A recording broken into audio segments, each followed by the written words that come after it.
All right, it's about 4 past the hour, so we're going to go ahead and jump in. Again, my name is Nick Black. Thank you again for joining us about this conversation around Piers Park 3 programming. We're going to be focusing tonight on climate and educational programming. We're really excited to have tonight's meeting be co-hosted by the Neighborhood of Affordable Housing Incorporated, or as everyone knows them, NOAA. Along with me tonight here is Gabriela Ramirez, our outreach coordinator at the trustees, Christine Boyden, our coastal communications manager, and a few others. So thank you all for taking the time to jump in. Again, just before we start, at the bottom of your Zoom window, you'll see a language option. We are joined this evening by a Spanish translation, so please take a moment to select your correct language channel, either English or Spanish, regardless as to which one you're choosing, so that everyone can hear interpretation both ways, regardless as to who's speaking. I do want to take a moment to thank TD Bank and their support of the translation service this evening, available through their TD Ready Commitment project. Yeah, that's correct. So we're going to start this evening with just a brief introduction to the trustees and the Piers Park 3 project. If you've been on some of our other meetings before, you will probably have heard this, but we're going to do it quickly for the benefit of someone who might be joining these meetings for the first time. To begin, the trustees as an organization. So we're the nation's first and Massachusetts oldest land conservation nonprofit organization. Our mission is to preserve and protect distinctive and dynamic places of exceptional scenic and historic ecological value for the benefit of the public. And today, these special places include parks, gardens, farms, beaches, historic homesteads, campgrounds, inns, woodlands, and more. And we're proud to preserve and protect 120 properties across the Commonwealth of Massachusetts. Though we may be best known for our conserved beaches, historic homes, and outdoor recreational sites in rural and suburban areas of the state, our roots lie in the city of Boston, where we were founded over 130 years ago. The trustees is the largest owner of community gardens in the city of Boston. We have over 56 gardens totaling 15 acres across 8 Boston neighborhoods. That are tended to by over 100 local self-selected grassroots leaders volunteering with the trustees. These spaces are a source of neighborhood pride, a gathering place, and a resource for growing food to supplement family food budgets with organic and culturally relevant produce. There are 2 community gardens in East Boston. I'm sure many of you know them. There's the Eagle Hill Community Garden over on Border Street, and of course the Joe Ciampa Garden, which is right across the street from Piers Park. But tonight we're talking about the Waterfront Initiative and what we've been working on here for some time now. The initiative itself seeks to create a network of public green open space around the heart of Boston's harbor that achieves some of the goals that you see listed here on the screen. We're really looking to create some world-class destinations that supports the needs of the diverse community needs, increase access to the waterfront for everybody, and do this in a way that really brings value to Boston's climate resiliency goals, and ultimately do this in a way that's financially feasible, both in the creation and building of the park, but also its operations and maintenance and long term. We spent a lot of time assessing a variety of sites around the harbor and continue to pursue several as part of a vision of a network of open space. But tonight we're here to focus on Piers Park Phase 3, which is our first project here in East Boston. So early on in the initiative, we saw potential in East Boston to achieve all of those goals that we set out at the beginning of this project around resiliency, world-class design, and supporting a community need here at the Piers Park complex. We started conversations with Massport around the possibility and opportunity of creating additional park space at Pier 3, which you see there is that dilapidated pier that's coming off of the edge of what will be Phase 2 in the near term. We responded to an RFP from Massport for a nonprofit partner to build out that park. And after a lot of conversation and deliberation, came to the place where we are moving this project forward, and we're very excited to do so. We launched a community design phase of this project early in 2020. So I'm going to hand it over now to my co-host, Gabriela, who's going to help talk a little bit about the park and what we're going to be doing here this evening. Go ahead, Gabriela. Thank you, Nick. Hello, everyone. Thank you once again for joining us. We're so excited to be talking about the future programming at Piers Park 3. So just to give a bit of a background on where we are in the project, we're still relatively in the beginning of the design phase.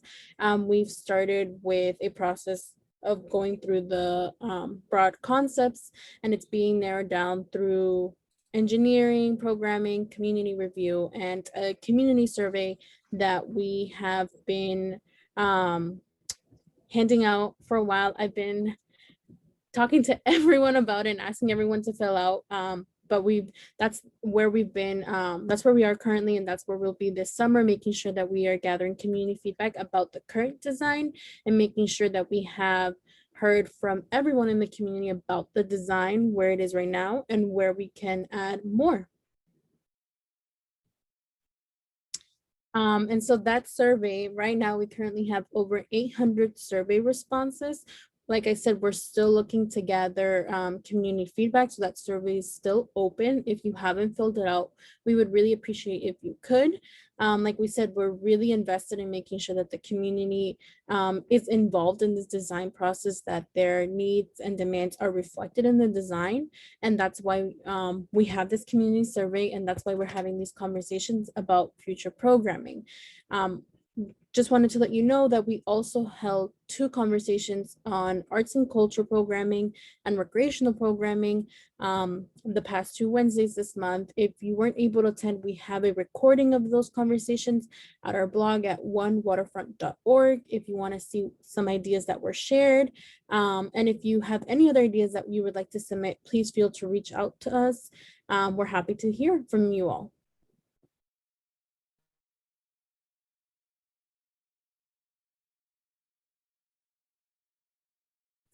You're on mute, Nick. Sorry about that.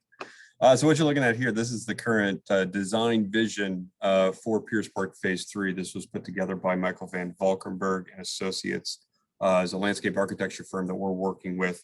And this is a design that's still going to evolve as we continue to gather feedback from all of our participants throughout the year. And as you can see, this initial sketch features opportunities to both get up high for extraordinary views out and opportunities to get down low and engage with the water. The edge of the park is not just a line between land and water, but the entirety of the tidal zone.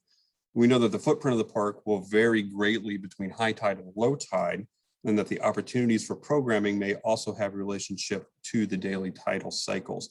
There's a tremendous opportunities to incorporate the living shoreline, and we also see opportunities to retain certain aspects of the old pier that can contribute to the habitat resilience while recognizing the site's industrial past, which is a real fascinating piece of history.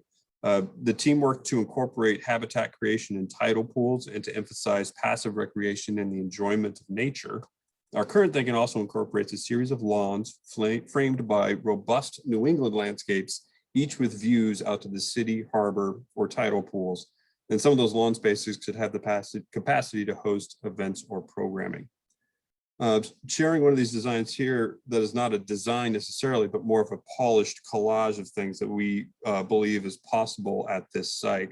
Ways to engage with the water, a resilient ecological edge, and a variety of landscapes experiences with the city and harbor views. And so that's what we've put together based upon a lot of different feedback and communication with the community. But as I said at the beginning, this is really early in this process. And so we're delighted to have you all here tonight. Looking forward to hearing some more ideas. But to first get us into this conversation, I'm going to have Gabriella introduce our guest for this evening.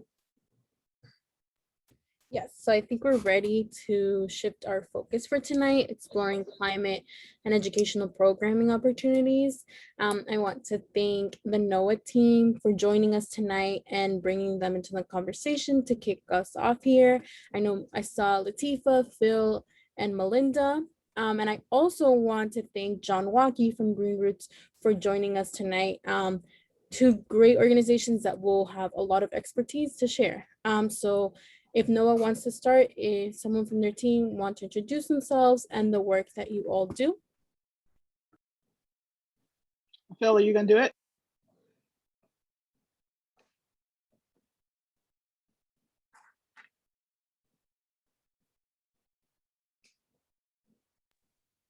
Okay, can you guys hear me? Awesome. So this is Latifa Ziad. I'm here from NOAA. I am the Planning Resiliency Coordinator. I'm new to NOAA. NOAA, of course, has been around for 34 years. The founding director, executive director is on the line, Phil Giffey. And we've been doing environmental work for at least the last 25 plus years. He can speak to any of that kind of stuff that it's needed. I think I saw Annika on the line too. She's also from our organization. Correct me if I'm wrong in terms of pronunciation, if you could. And also Melinda was also on the line as well. So we're really excited to be part of this process and to help facilitate as much as possible. And good to see John Walkley as well. John, do you want to introduce yourself and a little bit about the work you all do? I'll just say hello and really excited to see the stuff that you guys are doing. Thanks for calling us out. And we're also a member of the Boston Waterfront Partners. And I think it'll be great to see the continuation of some of the great programming, educational work that NOAA's been doing, and to see it, the ideas that are available to implement in this great new space that we're going to have here in East Boston. So thanks. Thank you. So I have some questions for you all. Given all the work that you have been doing in the community, we wanted to know if you can share a little bit about the programs and events that are popular in the community that that you do.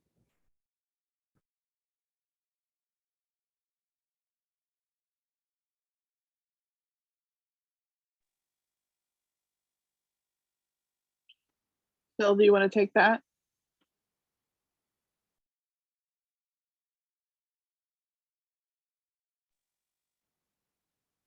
Okay, I can tell you about a couple of just recent things that we started doing here. I came on board 4 months ago to primarily build a resiliency network for climate change. But what I was greeted with, which was amazing, was us rolling up our sleeves and doing something totally different than what we had done in the last 34 years, which was food insecurity. So over the last 4 months, I've been able to engage twice a month, and I feel spoiled, twice a week with the community face to face and do food insecurity, and to kind of tweak that so that we could have a sense of dignity in that process. We asked people what they wanted and went ahead and ordered some of those items collectively. We tried to engage with a couple of events. We did a Mother's Day and a Father's Day event to kind of focus on the family. Up until the point we did the Father's Day event, I hadn't seen fathers. So it was such a great idea to get them out. We gave them extra meats, including vegan choices for meat, as well as halal, kosher, and lamb and other things. So we really went the extra mile to make it customized and to get organic, even to get healthy stuff, you know, in many ways, and to get stuff that was culturally appropriate. We got steaks so that they could make fajitas and all these other kind of stuff, probably unheard of. And then we did the Mother's Day event. We saw that people were carrying really heavy packages, and we put out food carts so that people could carry those packages home and help. We connected with the soup kitchen, East Boston Soup Kitchen, the Main Streets, East Boston Main Streets, as well as the Assembly of God, Central Assembly of God, and did some really remarkable work on the ground for food assembly. And we also connected with MIT to do a collaboration for tagging on food so we can get it cheaper than Costco's with localized restaurants that we're organizing in this time frame. And of course, our partner La Colaborativa right there in Chelsea helped us stretch the food and did a remarkable job delivering it and doing some amazing work in the community. So that's just one aspect. Of course, we are breaking records for RAFT and other things, other programs. We've been doing housing for a long time. And so we've been doing more of the same of that kind of work.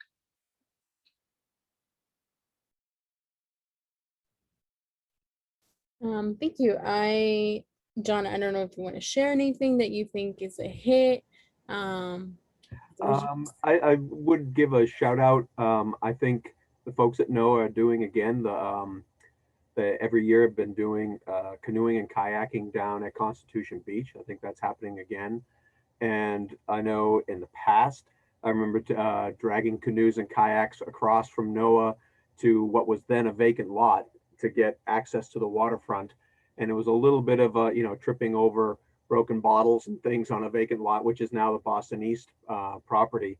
And now to have a park on the waterfront that could be as a one of those pictures we just saw on the slide shows, with like really appropriate access into the water will be great. So a lot of that existing sort of programming, I know like the Piers Park Sailing Center also does kayaking, harbor keepers. We have a good chunk of groups that are doing this stuff, and NOAA's definitely been doing a lot of that in the past. I've been involved with some of the NOAA work on the Chelsea Creek. And so this is just, it adds this opportunity to expand that kind of work of looking at a habitat, looking at coastal habitat. And in the past, we've looked at like coastal restoration and restoring salt marshes and things like that.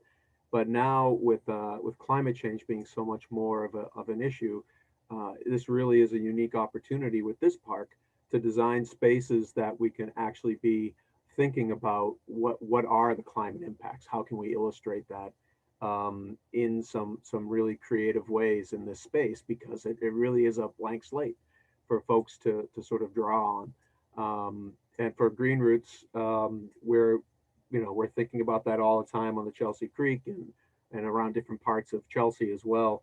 And but it's always very hard. You get these really small little corners and little areas to try to work in, but lots of limitations. And then to have this opportunity where you just have a plot of land, and I mean, there are certain limitations, but it's definitely a much more broader, wider open field to play in. So it's really exciting. I think this is a great opportunity to think about the design of this, of how people can use it, and to be thinking of the programming, the educational programming that can be done, whether that's about the wildlife, whether it's about the vegetation, the habitats, or whether it's just about designing a space where people can sit up and look across at the harbor. But I think this is a great opportunity to do that. So thanks. Thank you. As someone that used to carry those kayaks, I definitely love seeing a kayak launch because that was the highlight of my youth. One more question before I open up to everyone. What opportunities do you see in the new park to do some of that educational climate programming that we haven't seen in previous years? I mean, I like to see, we work closely with UMass Boston Marine Science Program and Paul Kirshman out there. And I would like to see us do some really innovative stuff. I know you just talked about that buffer zone, and I could see some youth doing some really crazy projects. I got a chance to do Sea Education Association in Woods Hole, and we just did some innovative stuff. It was just built around the world around us, just being directed, and just some project-based learning stuff could happen, solutions, some hackathons for some of our ongoing solutions. I would love to see some of that.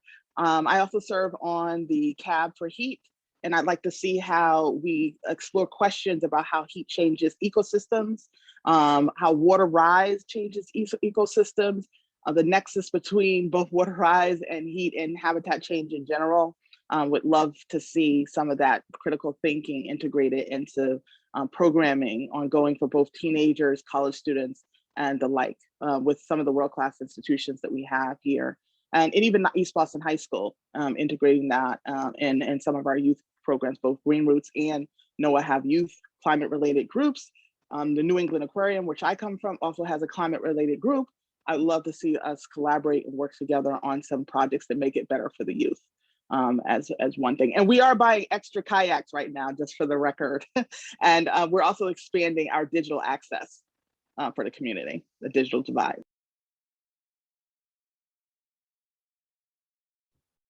Sounds great. So I think we are able to open up the virtual floor for a discussion. We hope to hear from everyone. If you don't feel comfortable speaking, please feel free to put something in the chat. If you want to share, raise your hand and we will call on you to share it. So I can start with one question. So we've heard about the work that NOAA and Green Roots does. Wondering what educational or climate-focused programs that already exist would you like to see more of at Piers Park 3?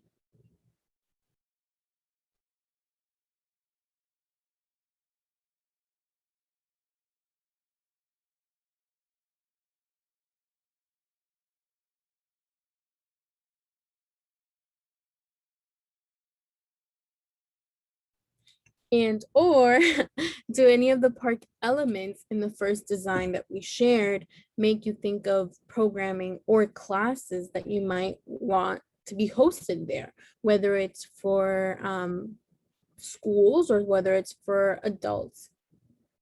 So thank you for pulling that up, Christine. So given where we are right now with the first design, is there anything, any type of programming that is of interest or you think we haven't thought of and could use its own space at the park? I'll just throw out there on the top side, I guess that would sort of be the western side of the property. There's a little osprey isle, it says, and a tidal pool. I think those two things would be really exciting. I know over at the Belle Isle Marsh, they have an osprey pole, and they've got cameras to do like live watching of the birds when they're sitting on their nests and the hatchlings coming out and everything.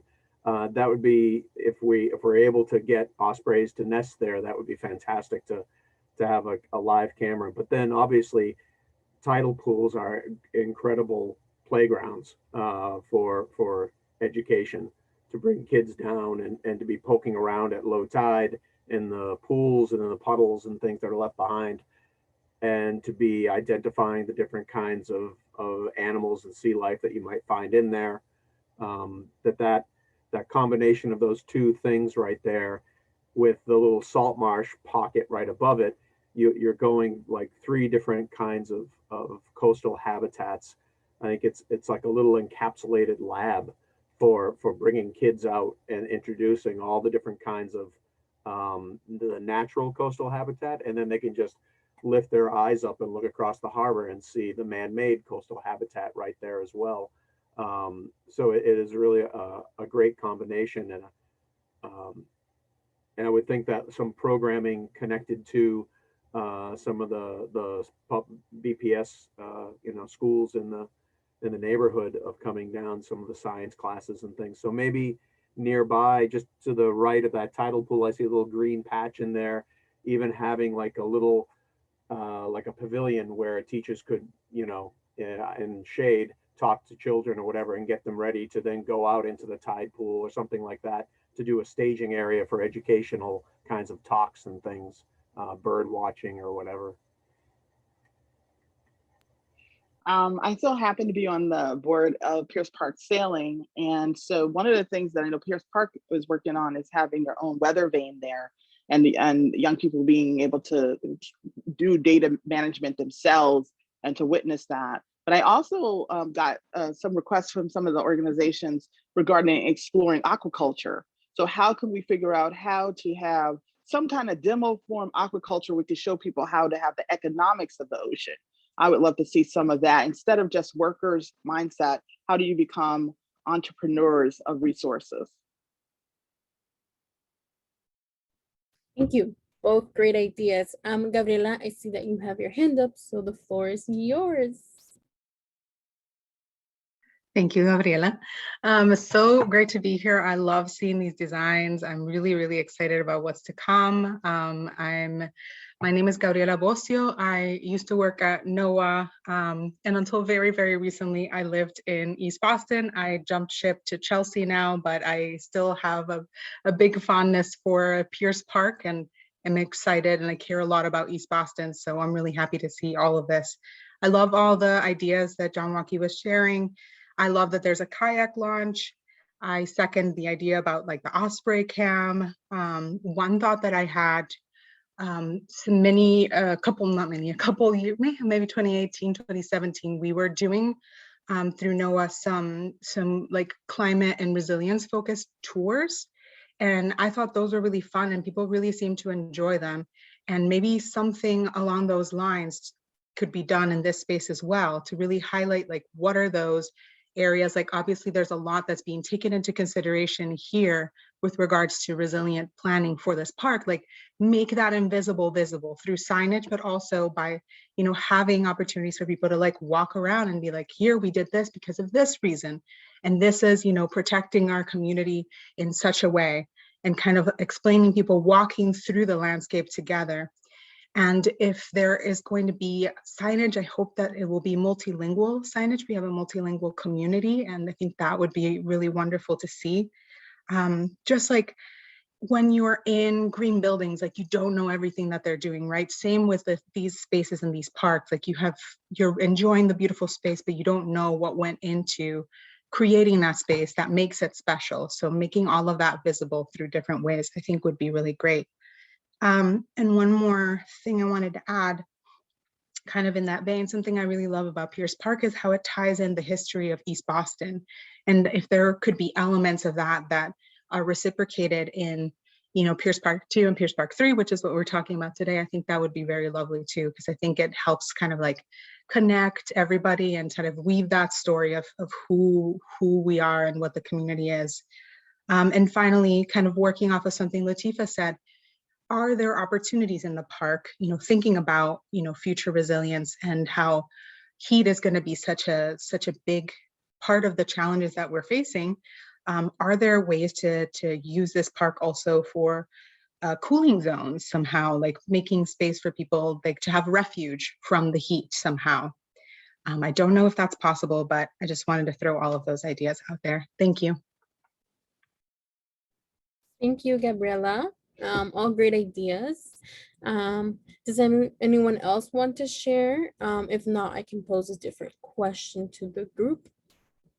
I just wanted to add one little thing that I heard, and just focusing on also the physical aspect of coastal erosion. There could be some kind of work around coastal erosion, how that works, as well as managed retreat and how that might work as well if you're looking at some of the physical aspects of it, including the ebb and flow of the tide. Thank you. And so I will pose a different question, but if anyone comes up with any ideas and wants to share later on, feel free to share. So my follow-up question is, what is missing locally that you'd like to see offered here? We've heard from John and Latifa about all the amazing work that they're doing, but the pandemic has taught us a lot, and we're seeing so much evolve with climate change.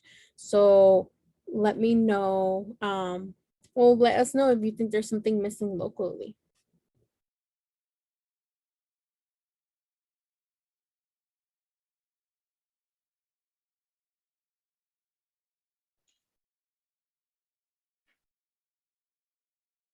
And I can also read the comment that was addressed to Nick in the chat. I'll read it. Phil called me out on it, so I'll speak to it.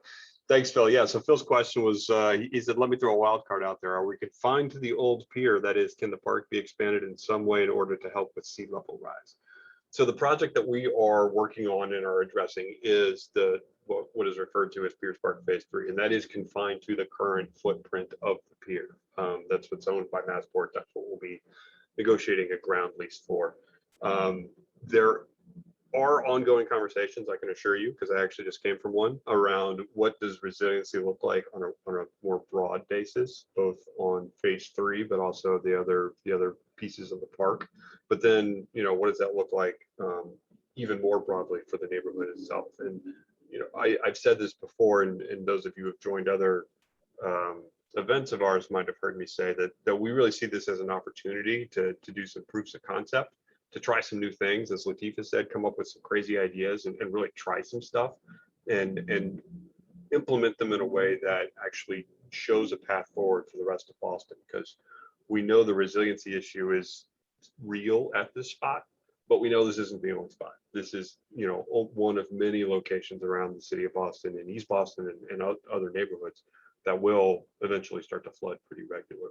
And so I think one of the things we'd like to see happen here is, what does our edge look like? What does resiliency mean here? What can we do to as was said, push the envelope and try new things, but do it in a way that's really inviting, really engaging, and really gets people down to the water and gives people the opportunity to enjoy being on that edge on a sunny day, but protects us on a stormy day. So to answer your question, Phil, yeah, I think the broader view and the broader vision of for the trustees as an organization, but really the city as a whole, is to what are our interventions going to look like? Because we know we need them, but the question is, are there going to be, piles of concrete along the wall or the edge that cuts off from the water, or can we do it in a more natural way?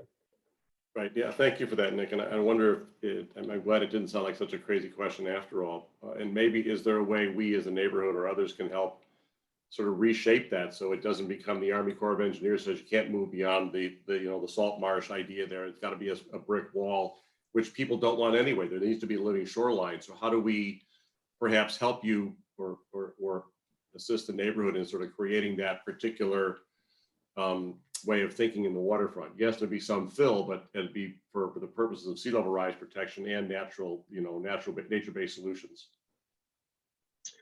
I think this is the first step, getting on this meeting and saying this is important, and then telling your neighbors and inviting them into this conversation, saying this is important, because if it's me and the trustees saying, hey, we really need to build resilient edges, like we're going to get looks like, yeah, okay, we understand, it's like, your thing, whatever. But if it's the community and it's coming from the people who live in these neighborhoods saying, no, we don't want, these barriers that, go up, may or may not work. We want something that's more long lasting, is more natural, that, provides access to the water. I think like all of the community needs to have that idea in their mind. It needs to be talking about it. And, everyone needs to hear about it. Not only the trustees, but our friends at Massport, our friends at City Hall. This is a very big conversation that's going on right now, both as part of the election that's happening right now for mayor, but then also the planning that's going on both in East Boston and around the city as a whole. So I think talking about it and talking to others about it and raising it and continuing to push it as an issue is the first step, and a very important step, because there will always be people who will say, well, the community doesn't want something like that. They're not going to see that as being safe. And so if we have, the data and the anecdotes to demonstrate that, no, actually, in fact, folks in the community would like to see these types of interventions, that's a big help to us. Well, I think I just jump out there and speak for Noah on this one, that I think this is something that we'd like to help move along with you and others, so that we address sea level rise in a way that makes the waterfront still inviting and useful and pleasant. And, that particular piece, it doesn't need to be all the way into the water, parallel with the tip of Piers Park, but it could add value in a different way. So I think we'd be happy to help you or assist in that particular way if there's an avenue to do that. So we'll raise it in other places when we get the opportunity as well. That's great. I appreciate that, Bill. And I will say, and I never speak for Massport, and I think I saw Anthony might be on here. I'm not sure if he's still on, but this is a conversation that they're also very much thinking about and involved in, and wanting to hear from people. So I think that's a great way to engage for sure.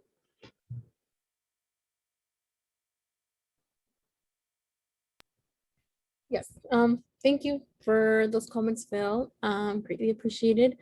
I wanted to loop us back to my previous question, and I think I will answer it, and hopefully other people will want to answer it. But I like John was saying, I really like the idea of having a kayak launch. One, because I feel like kayaking has never been something that, at least until I started doing kayaking when I was working at NOAA, no one really knew about it, at least in my family. And talking with my friends, it was something that seemed, one, so expensive and not doable in our community due to the lack of access that we had to the harbor. So I definitely love addressing having access to the harbor. So that's my thing that's missing locally that I want to add. But I also want to echo Gabriella's point about making sure that we, in our signage, one, we are multilingual, and two, we are telling people why this park looks a certain way, why we are making a waterfront park, why are we being resilient, making sure that, right now, a lot of us are being educated about what is happening, and we are also trying to educate others. But I think having a park that is the symbol of that education process would be really cool, and something that I would love to teach my younger cousins when I take them to the park, because I will be taking them as much as I can. So just looping back, Is there anything that anyone thinks is missing locally or would love to see an expansion of, given the design that we have?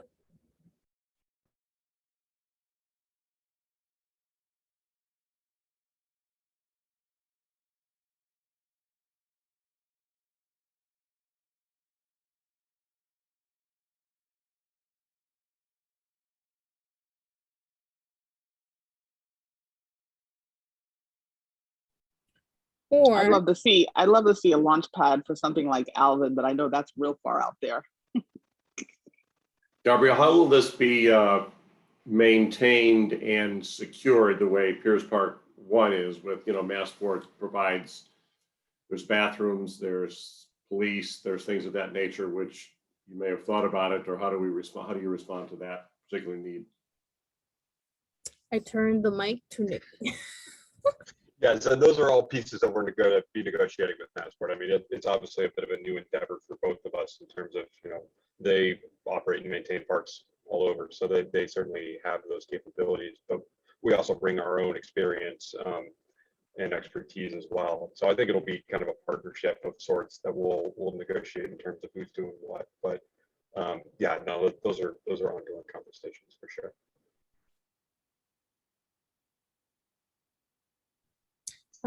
Juan, I see that you have your hand raised. Feel free to share. Hi, I'm Juan. I live on Eagle Hill. So I've agreed with all the comments about, that this new park will have kayaking and the Osprey Isle. My partner and I are avid bird watchers, so it's great to see that this would be another place to be able to bird watch.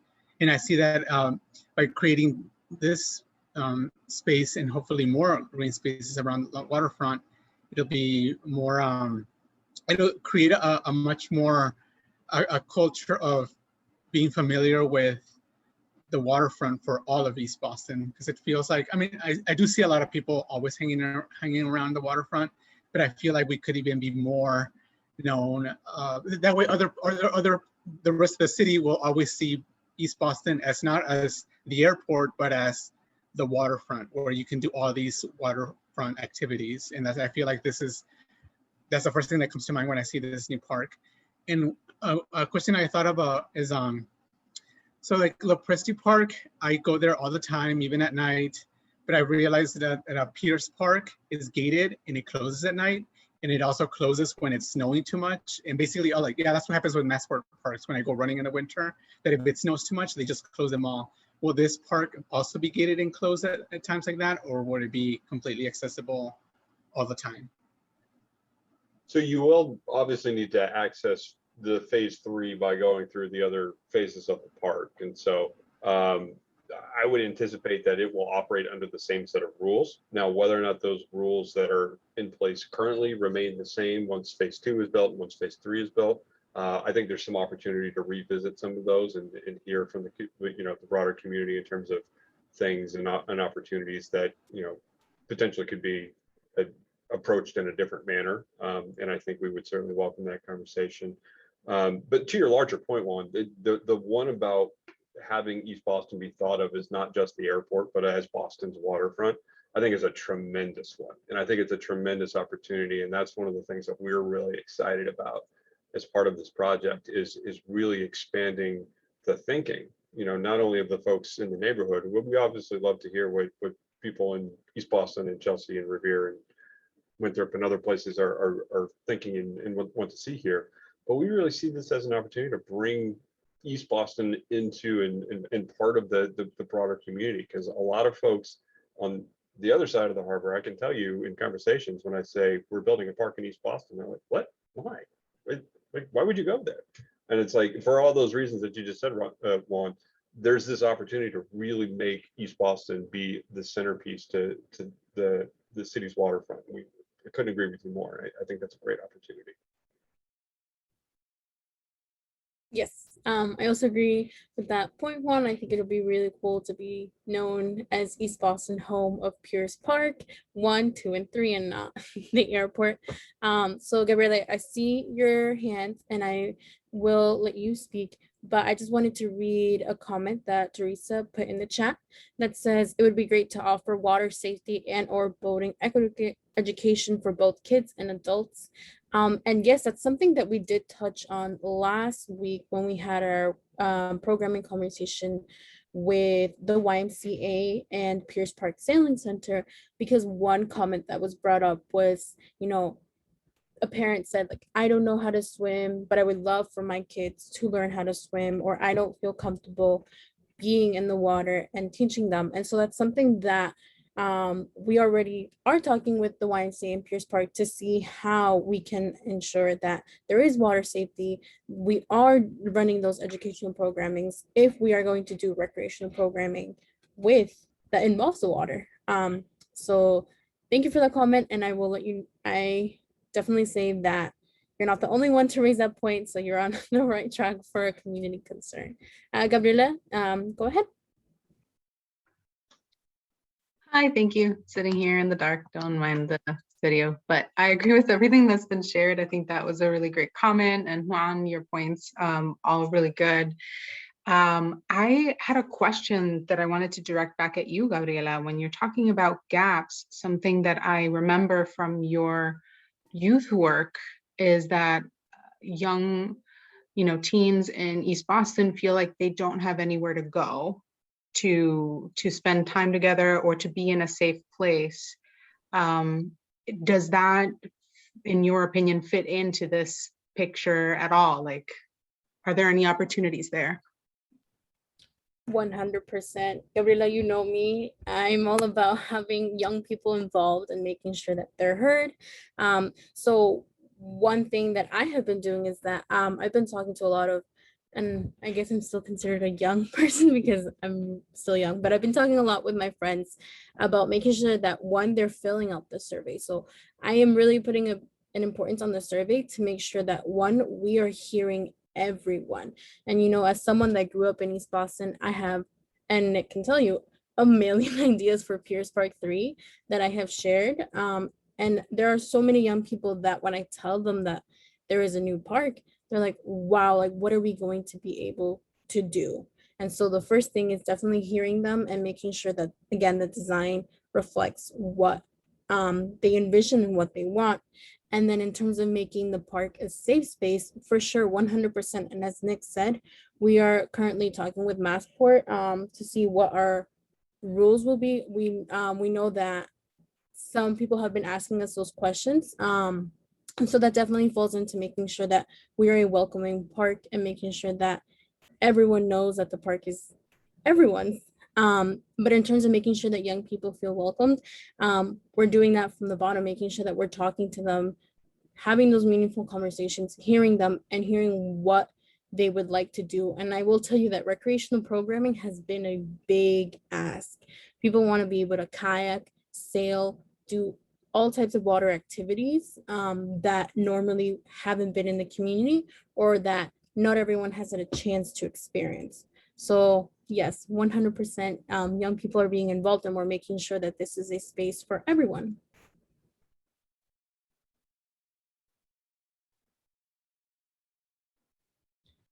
Any other comments or questions about programming, about the design? It is really raining. I didn't know. I'm downtown watching this thing come blow across the harbor, and it's pretty impressive. But I guess back to another suggestion Latifa had. Let's get some weather stations set up there to better understand what's coming off the harbor, because I think it's a great spot to track and understand that data.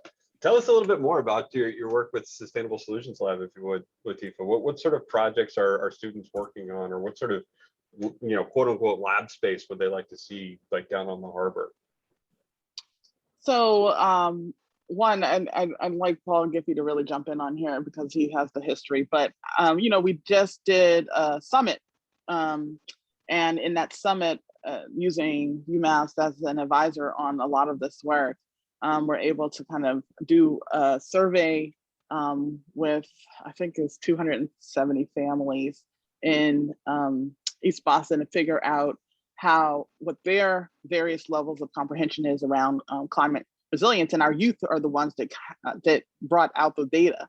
So they were the ones who went door to door and got a chance to visit all the fun people face to face and get those answers and compile that data so that they could see the fruition of their action. So that was one real life thing that, you know, you could live their whole lives and not get that opportunity even in college. So I was really happy to expose them, that they got exposed to this kind of opportunity. And of course, if that then it becomes the launch pad for the resiliency network, it will be established in the youth's work. So that's one aspect of it.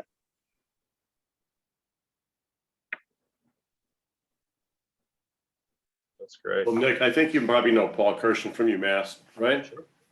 Yeah, I think with the Stone, you know, the nature-based solutions work that they're doing, I know they're looking at clippership right now, among other places, and this thing could be right up their alley in terms of how they look at not just the park, but the surrounding area on the, you know, the salt marsh and what might help in terms of sea level rise, that kind of thing. So maybe run this by them and see what they might want to pick up and offer from their particular standpoint. I think it'd be useful. I know both of our Gabrielas, or I would say our Gabrielas, but know Dr. Paul well, and as you do too. And we, you know, we are looking at doing some work with heat guns too. I mean, because I'm on the cab for heat, and one of the things that they're divulging to us is that, you know, when you're close to the coastal spaces, you're getting that breath of air off the water, as well as if you're close to green space. So this is an opportunity for people to learn firsthand on how the environment is affected by these different dynamics. And then, you know, maybe do planning scenarios for disaster relief.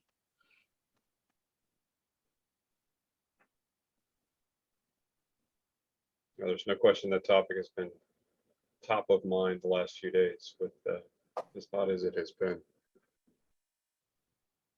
Yes, and Phil has already jumped in a little bit on my other question about asking the community if there's any other partners that you think we should talk to about running educational / programming / climate programming.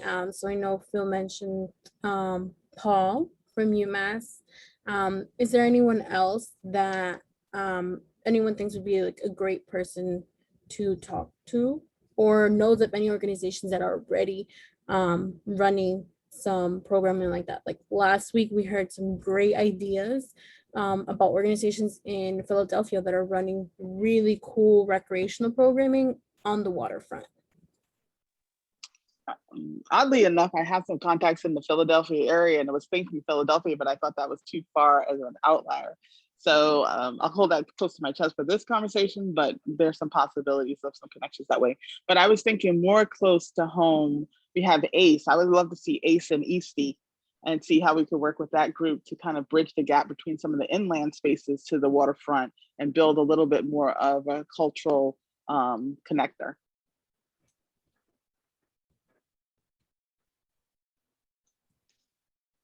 Philadelphia is not that far because we heard of some great organizations. Is there anyone else that can think of some partners or some organizations that they know in the greater Boston area that are doing work similar?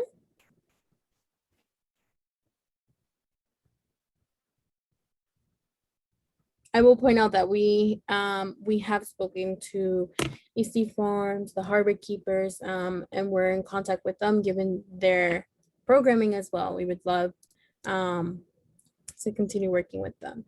Gabriela mentioned Clean Water Action. Yes. I'm not sure if we already have spoken, but yes, Clean Water Action does amazing work as well.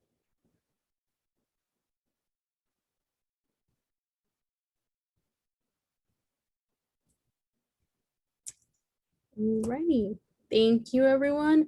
So it sounds like we're beginning to wrap up. So before we go, I wanted to share with you a list of some of the programming ideas we've gathered so far from our last 2 meetings, which were focused on arts and culture and recreational with Veronica Robles Cultural Center, the YMCA and Piers Park Sailing Center, So on top of the great ideas we heard tonight and what you see here, I just want to open the floor one last time tonight.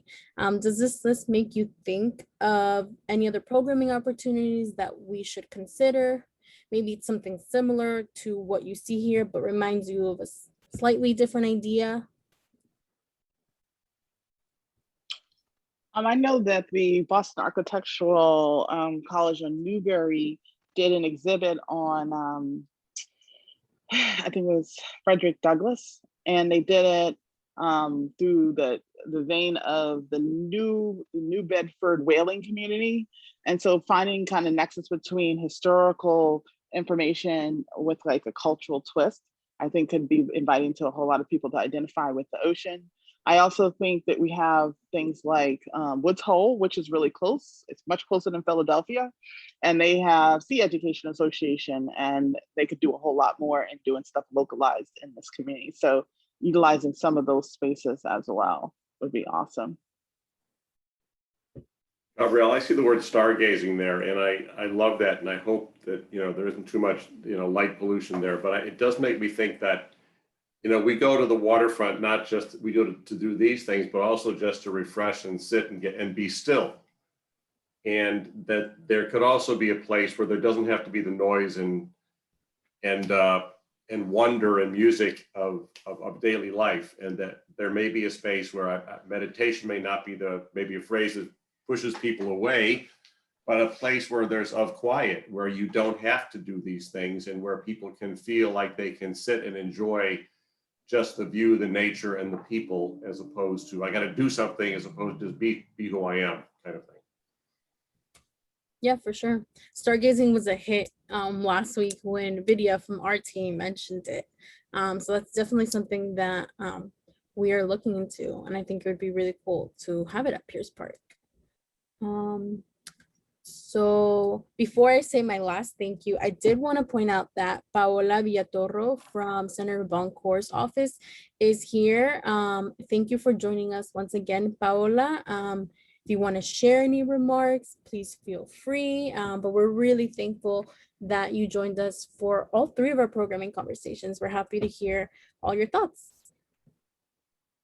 Thank you so much, Gabriela. Thank you for having me. And I'll share any thoughts through email as I think of more things. But again, happy to be here and happy to learn.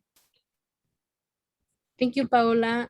So once again, thank you everyone for joining us. And if you think of something later, don't worry, this isn't your last opportunity to weigh in. You'll be seeing a lot of me throughout the summer at different community events and at Piers Park. And you can always feel free to reach out to us. I'll be putting in the chat our email so you can send any questions, comments, and feel free to read our blog. I know Christine will be writing a bit of a summary of everything that was shared tonight. So let me put that in the chat. I'm not very tech savvy as I should be. But thank you once again. This was great. Thank you for all the ideas. And we're really happy to see so many community members here tonight.